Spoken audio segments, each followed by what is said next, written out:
你一邊睇人跳舞，再一邊睇靚仔屙屎，再食埋呢個豬扒包呢，冇錯，今期就係澳門之旅啊！我哋今期呢係澳門3日2夜嘅行程啊！第一間呢一定要食下佢嘅雲吞麵啦，亦都有各種各樣唔一樣嘅網紅店，仲有啲呢就係食碗酸辣粉呢都要成嚿水嘅，加埋呢碗勝記白粥滿滿嘅情懷啊！同埋呢老字號嘅豆腐雲吞麵呢，雖然我覺得踩兜呢，但我都會發埋出嚟嘅。同埋呢一間係老字號，絕對值得推介嘅船麵。試下，試下。咁我哋用魚翅攞埋個口呢，就開始我哋呢個美食合集啦。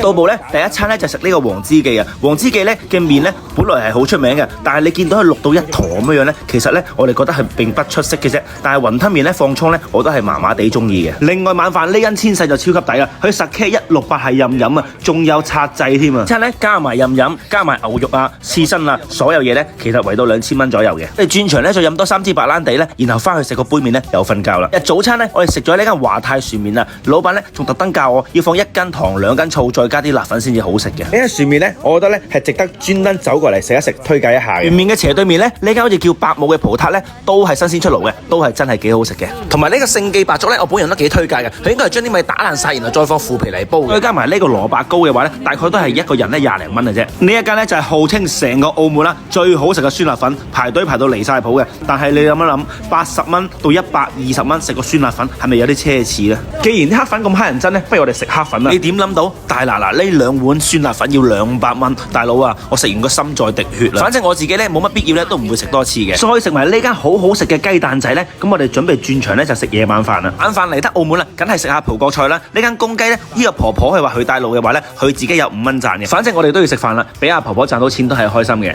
由於我哋真係確實好多人啊，咁我哋決定包咗場嚟食嘢，安靜少少嘅。點知道我一食咗嘅葡國雞咧，就開始瀨嘢啦。隻雞，我食到口度。我咬緊，攣翻出嚟嘅時候咧，咁一攣嘅時候就喺入邊轉咗個圈。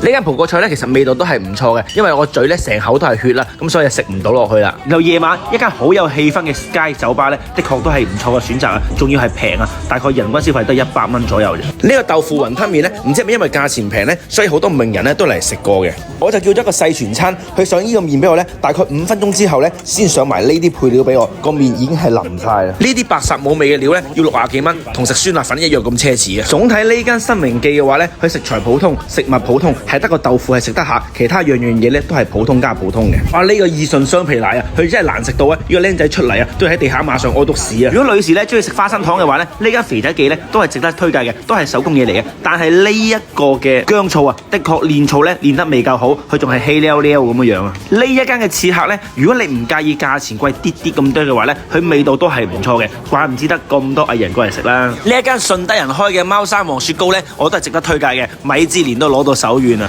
官也街嘅話咧，我除咗食呢間，其他間都唔食嘅。呢間個雪糕真係特別好食嘅。係順德嘅。